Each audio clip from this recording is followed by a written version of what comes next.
ទឹកទី1 round 1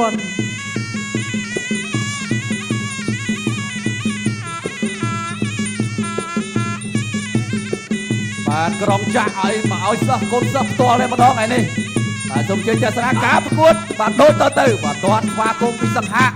បាទកងចេញមករៀមកាប៉ះជាមួយហាន់ពីកងធម្មតាទេតែញាត់ឲ្យលោកឆ្វេងស្ដាំខាវស្ដាំមកមួយពីសង្ហៈបដូរក្តាប់ដៃកែងបត់ពីតាហាសម្រិទ្ធលោកឆ្វេងអីយយបាទតាហាធៈតែញាត់ដាក់ចូលទាត់ឆ្វេងពីសង្ហៈញាត់ដាក់ចូលកែងបត់ឆ្វេងពីតាហាស៊ីងបូរីទាត់ជើងក្រោមកាប់ចានស្ដាំមកមួយពីតាហាសម្រិទ្ធកែងបត់ទៅទៀតចូលទៅគៀបោះជង្គង់ស្ដាំនិយាមកាច់មកកន្លែងនេះ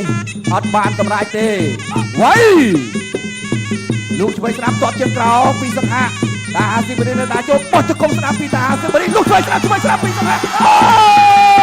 អូយយ៉ាងម៉េចទៅប៉ះជាមួយគ្រូតូចអត់បានទេបាទគេគាត់ថាបាទអត់អីទេណែប៉ះជាមួយគ្រូតូចណាប៉ះមួយគ្រូតូចរាប់ការទេប្រកួតទៅបាក់ពាក្យរាប់ម្ដងហើយបង្គោលសបាទគាត់ថាចាក់ភ្នែកមិនចាក់ភ្នែកទេមិនតែសុំរូបភាពយឺតមើលបាទហើយចាក់ភ្នែកអីក៏ដួលល្អបាទសុំរូបភាព slow motion សិនក្រុមការងារបាទសុំ slow motion សិនបាទយ៉ាងម៉េចទៅហើយឬក៏ត្រូវភ្នែកមែនចូលទៅ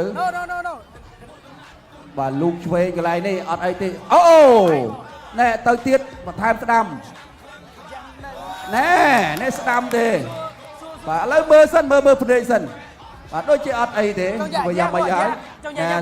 ណែត្រូវមួយស្ដាំទៅឆ្វេងបាទណែបាទ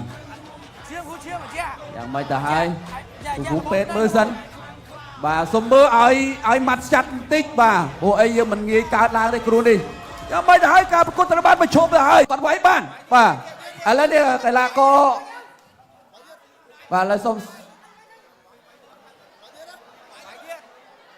យ៉ាងម៉េចទៅហើយបាទយើងខ្ញុំក៏មិនអាចនឹងជំទាស់លោកគ្រូពេទ្យបានដែរហើយយើងក៏មិនបាទឥឡូវសុំមើលសិនអូ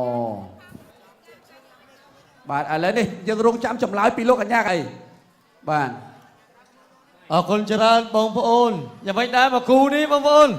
ពេញចិត្តអត់ផ្ដល់កម្លាំងចិត្តឲ្យខ្លាំងដល់គ្នាមួយឥឡូវនេះបងប្អូនដើម្បីចង់ដឹងច្បាស់បាទអញ្ចឹងមានសួរលោកគ្រូឡុងសាលីនលោកគ្រូបាញ់មិញលោកគ្រូមើលផ្ទាល់ហើយក៏ជាលោកគ្រូដែលជាអ្នកបាយបញ្ជាការប្រកួតនៅទីនេះដោយសារអ្វីទៅមានការបញ្ឈប់ការប្រកួតពីលោកវិជ្ជាបណ្ឌិតហើយលោកគ្រូមូលហេតុគាត់ប្រកួតទៅគឺចូលកំណាប់ដៃអញ្ចឹងអាយ៉េះនេះអាយ៉េះរបបភ្នែកយើងអូអញ្ចឹងមិនមែនដោយសារតែចូលមករៀមដៃចាក់របស់សង្ហៈទេអត់ទេអូខេបងប្អូនចុះសូមរូបភាព slow motion ម្ដងទៀតបាទបាទអញ្ចឹងយើងឲ្យច្បាស់ទាំងអស់គ្នាសូម slow motion តិចទៀតសិនបាទសង្ហៈចូលបាទការលូកបន្ថែមរបស់ពេញសង្ហៈនេះគឺលឿនដូចភ្លេងម៉ូតូអញ្ចឹងបាទនេះអត់អីទេបាទលូកឆ្វេងបាទណែមួយដៃឆ្វេងស្ដាំឆ្វេងបន្ថែមមួយទៀតដេញទៅណែកណ្ដាប់ដៃជូតបាទកន្លែងនេះបាទទេសនារូបភាពសាជាថ្មីម្ដងទៀតបាទឲ្យបានច្បាស់បោះជង្គង់ស្ដាំសបមកវិញពីតាហាស៊ីងបូរីឆ្វេងមួយដៃនេះកន្លែងឆ្វេងនេះកណ្ដាប់ដៃកណ្ដាប់ដៃស្ដាំនេះកណ្ដាប់ដៃស្ដាំដែលធ្វើឲ្យបែកតបកភ្នែកបាទណែបោះជង្គង់នេះគឺថាតាមពិតទៅណែកន្លែងនេះមួយដៃបាទមួយដៃស្ដាំ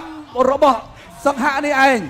បាទគឺដើមហេតុមកពីម្ដាយស្ដាំគឺបែកតបកភ្នែកប្រសិនបើចាក់គ្រាប់ភ្នែកគឺអត់បែកតបកភ្នែកទេប្រិមិត្តបាទចឹងម្ដាយនេះគឺបែកតបកភ្នែកលោកវិជ្ជាបណ្ឌិតសម្រេចពុតមិនអាចប្រកួតតបានទេដោយសារតែខ្លាចប៉ះពាល់ទៅដល់កីឡាករទី1គឺឈាមចូលគ្រាប់ភ្នែកបាទអញ្ចឹងបានតែក្បាច់បន្ថែមរបស់លោកគ្រូតូចនៅក្នុងសប្តាហ៍នេះមកគូនេះគឺលឿនដូចភ្លេងបងប្អូនតែដៃជួយលោកគ្រូតូចក៏មិនសង្ហៈមួយសុំបន្តិចសិនបាញ់មិញនេះអាហ្គូបាគេថាគេបានហើយប្រាក់លាននេះតើសម្រាប់រវាងអាហ្គូបាហើយនឹងសង្ហៈនរណាដែលផ្ដួលគូប្រកួតឲ្យលឿនជាងសុំក្រមការងារបច្ចេកទេសពិនិត្យធ្វើវិនទីបាទឥឡូវបាទអូឥឡូវនេះអាហ្គូបៀននៅតែលឿនជាងដែរអញ្ចឹងសង្ហៈមិនអាចកបួចបានប្រាក់លានទៀតទេ ឥឡូវនេះអបអសាទរនឹងជ័យជំនះគ្រូតូចចាត់ធំលេងហៅក្មេងតូចទៀតទៅសង្ហាធំហើយអបពេជ្រសង្ហា សូមអបអរសាទរកីឡាករនៃប្រជាជាតិកម្ពុជាបង្គោលក្រហមពេជ្រសង្ហាដែលយកឈ្នះកីឡា